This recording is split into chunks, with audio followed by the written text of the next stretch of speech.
Good morning. Good morning. Good morning to you. Good morning. Good morning. Good morning to you.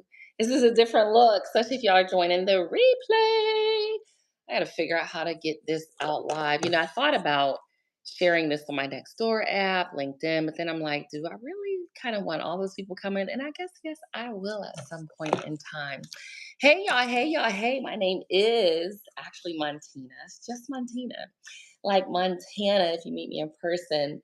And my mission with this channel is to help you attract the love you desire and deserve, and to get and stay married. If you're in a first marriage, make it your last marriage. If you're in a second marriage, make it your last marriage. If you're in your third marriage, make it your last marriage.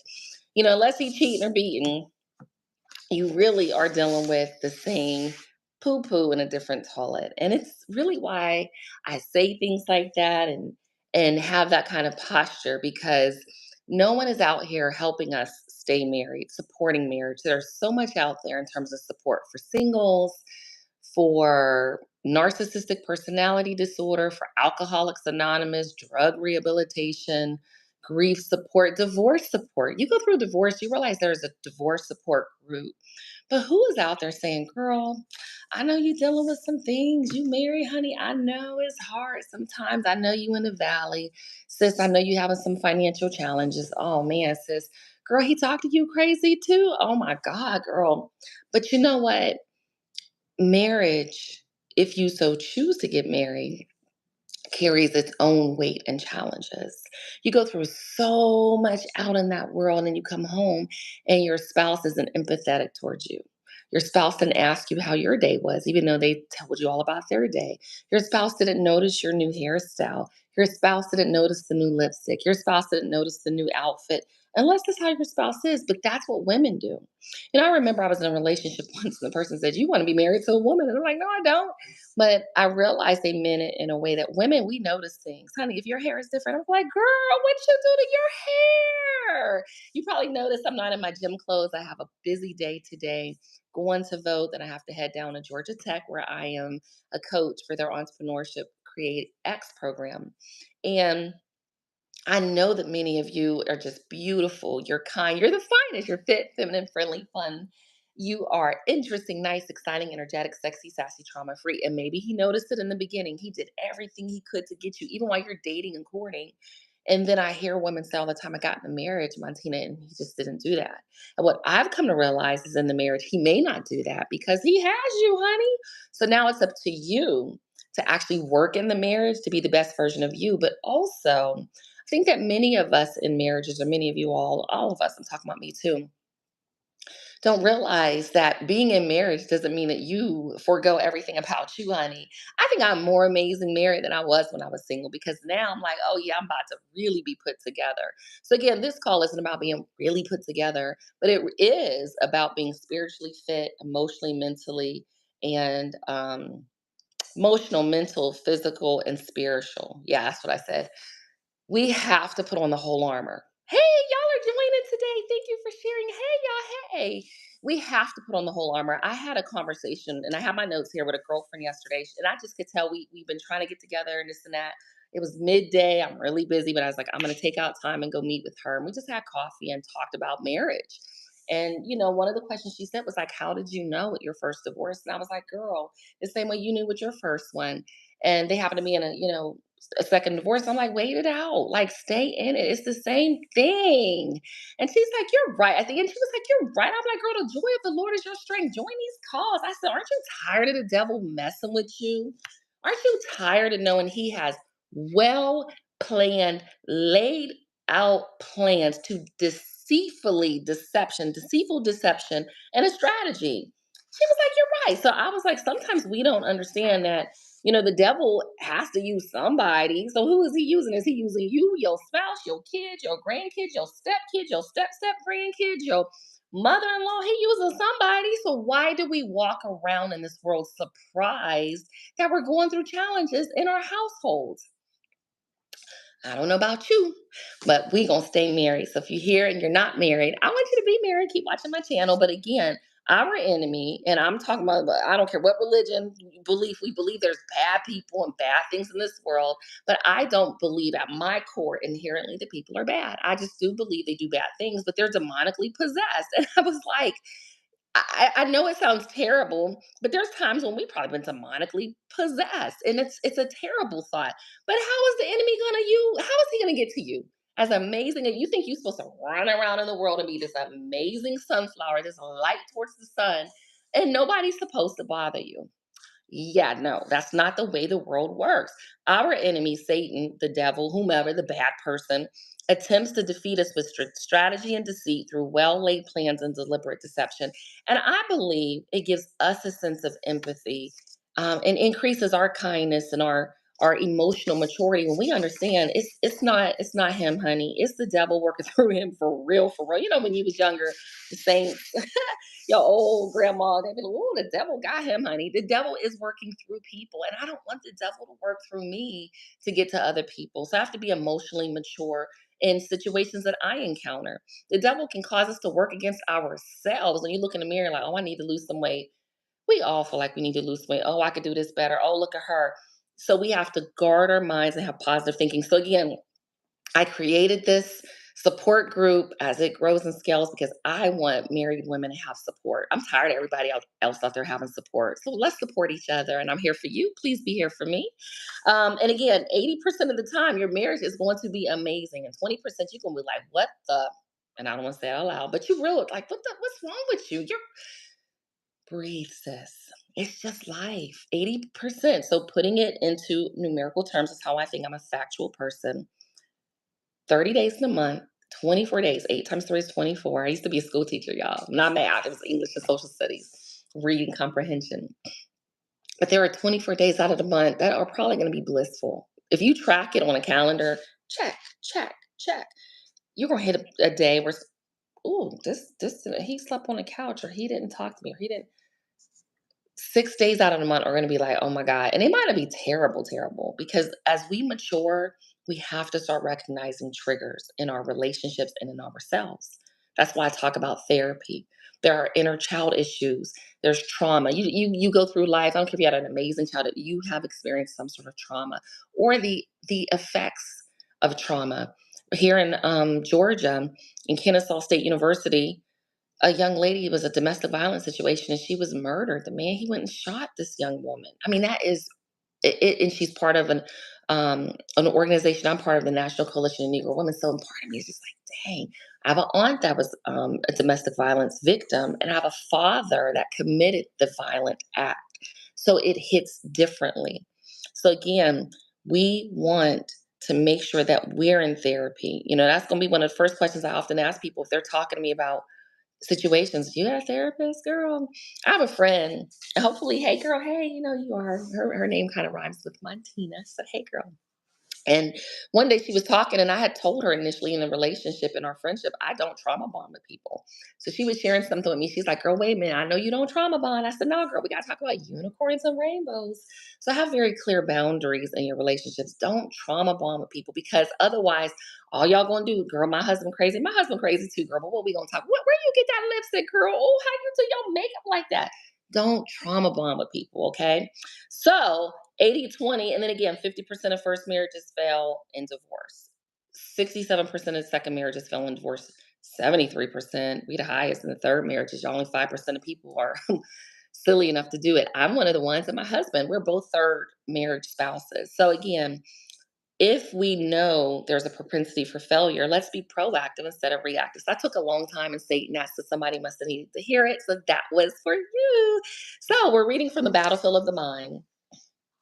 Okay, Joyce Meyer, you dealing with anything with your mind, you got to get to the mindset, because this is where the battle starts, and then it goes and progresses everywhere else.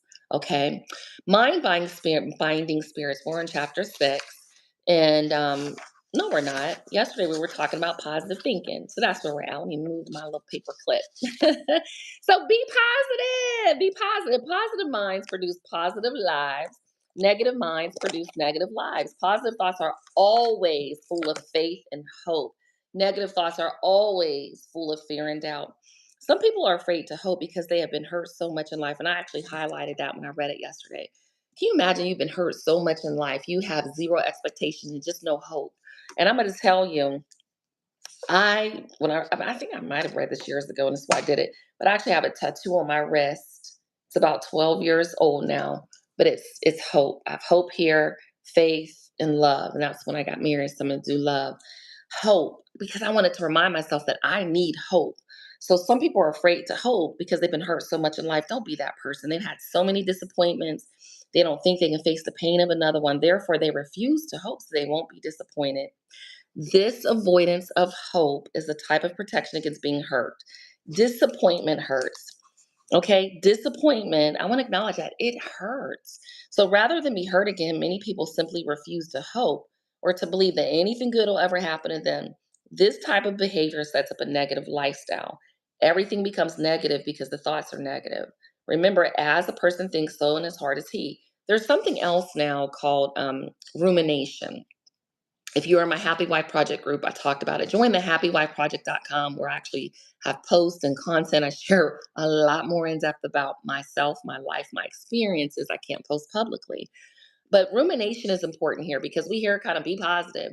Rumination is kind of when you've had a traumatic or just a negative experience. Again, this is specific about marriage. Your husband did something, so now something else occurs, and then you're thinking back on that particular event, or you apply the feelings from that event to the current situation. It's called rumination. Rumination. So I want you to look that up. Rumination.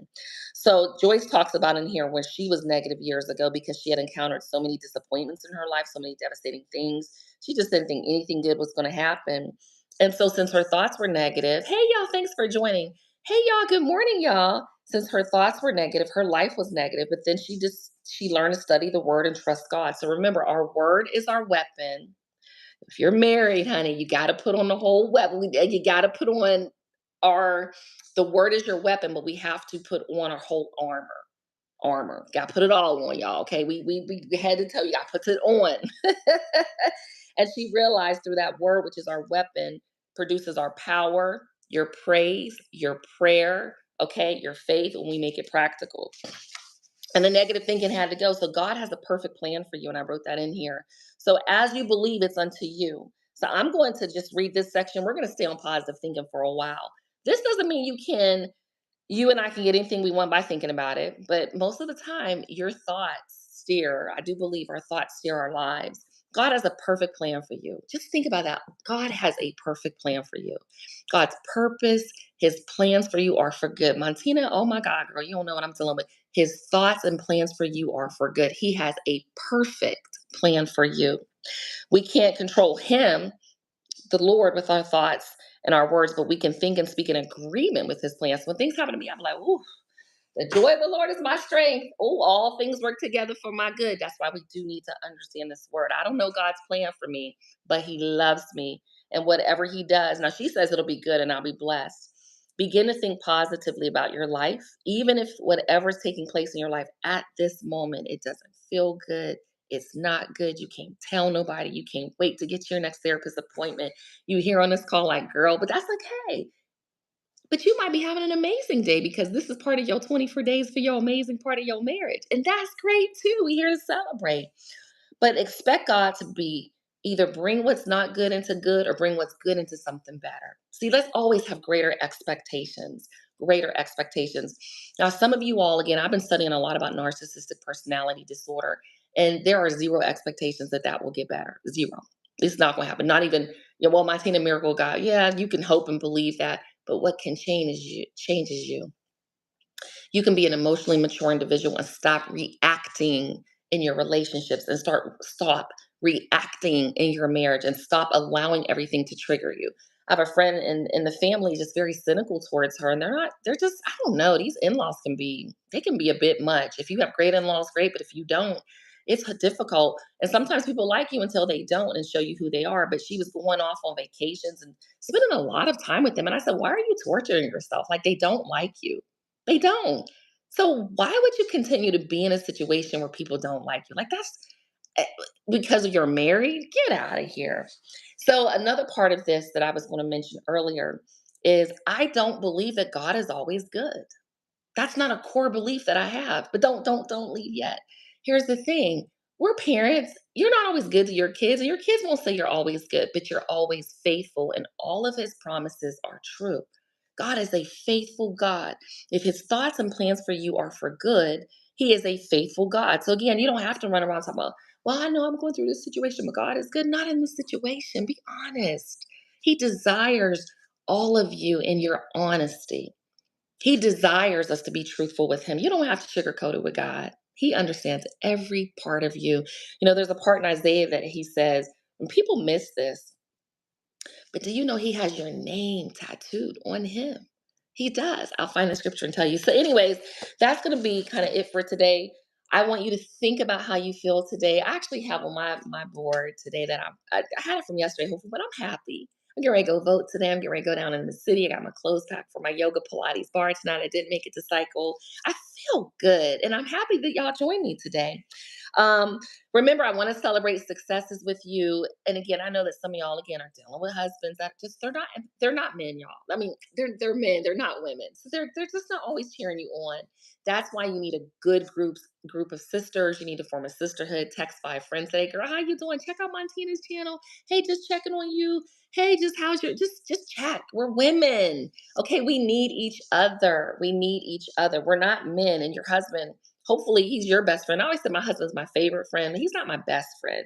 The other thing is your hobbies and your habits. Now, if you want to have a husband, honey, get into them hobbies and habits. I've been posting a lot about my Chicago stepping. That's my hobby. I love it. I practice every day. I'm thinking about going into competitions. I got an online community class.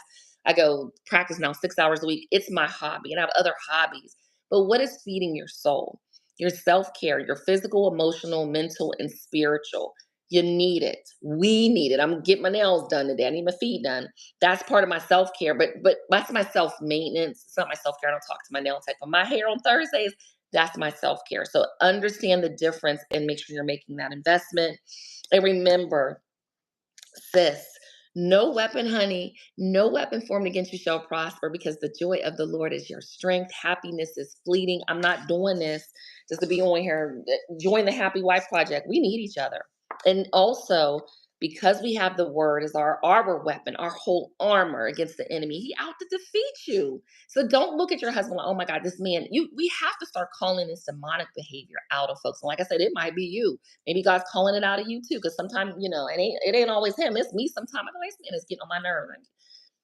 We have to understand how this works. Power, prayer, praise, and my thoughts for you, even as I'm praying for you, that God's perfect will be done in your life because God's perfect will is perfect. That's the perfect prayer. His perfect will is perfect.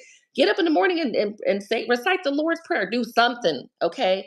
And remember, prayer is just a long conversation with God. Dennis Kimbrough talks about that. And the last thing to make it practical is the book I'm talking about this month, His Needs, Her Needs, How to Affair Proof Your Marriage. If you're still married, there's still a chance for you. I believe it. And I want your marriage to be amazing and have lots of sex too. I heard James Sexton say that. Now, if you have an older husband, that might not be possible, but get it in when you can. But it's important. It's an important topic too. Be intimate. He said, if you're being intimate, there's still a good chance in your marriage. So you need to be as intimate as possible, as sexy as possible.